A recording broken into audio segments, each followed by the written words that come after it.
Nah, per jam ini kita bagi dalam 3 poin penting. Ingat saja 421 ya. Jadi 4 ini adalah 4 mili per kilogram per jam ya. Maaf, saya belum tambahkan di sini.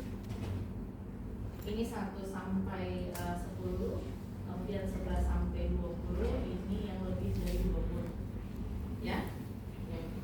Jadi sama untuk perhitungan berat badan patokannya ya. Jadi kalau misalnya rentang anak sampai dengan 10 pakai 40 gitu ya. Mengerti untuk arti dari 4 mili per kilogram per jam ya. Jadi kalau misalnya anak 10 kilo bukan 4 mili tapi 4 mili kali 10 ya. Jadi per kilogram ya, mengerti? 4 kali 10 kali per jamnya ya. Namanya juga per kilogram, artinya dikalikan ya. Kemudian masuk kepada jumlah tetesan infus. Ini kita sudah patokannya clear untuk kebutuhan cairannya. Ada jumlah tetesan infus ya. Ada namanya jenis set makrodrip yang biasa kita pakai untuk dewasa. Jadi ada diketahui faktor tetesnya 20. Kemudian yang mikrodrip ini yang biasanya kita pakai untuk anak-anak ya. Dia faktor tetesannya 60 dpt per mili atau tetes per menitnya ya gitu. Jadi kalau ini kita pakai dpt per mili untuk satuannya. Kemudian bagaimana cara kita menentukan jumlah tetesan ini? Dimisalkan ya, ada anak BB-nya 10 kilo. Seperti saya sebutkan tadi, kalau 10 kilo kita pakai ke jam, dia dapatnya berapa tadi? 40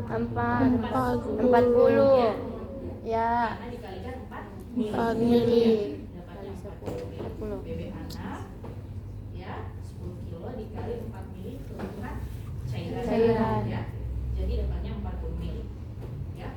Karena di tetesan per menit itu kita akan perlu mengetahui berapa volume kebutuhan ya, dikali faktor tetes ya. Dalam hal ini penggunaan anak di mikrodrip ya.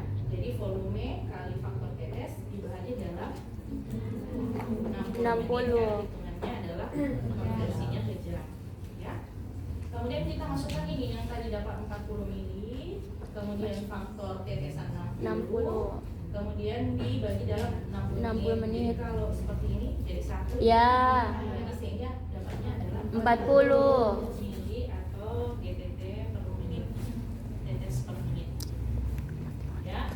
Sehingga kuncinya ini dulu sebelum menentukan jumlah tetes. Bagaimana kita mau ketahui atau mau menerapkan rumus dari perhitungan tetesan infus kalau kita tidak tahu basicnya dari kebutuhan cairan gitu ya. Sehingga nanti teman-teman adik-adik mahasiswa pada saat besok hari memungkinkan pada saat pemasangan infus sudah diketahui berapa tetes per menitnya. Jadi saya kasih kasusnya, teman-teman menentukan dia masuk berapa tetes gitu ya. Nah, berikutnya nanti eksekusi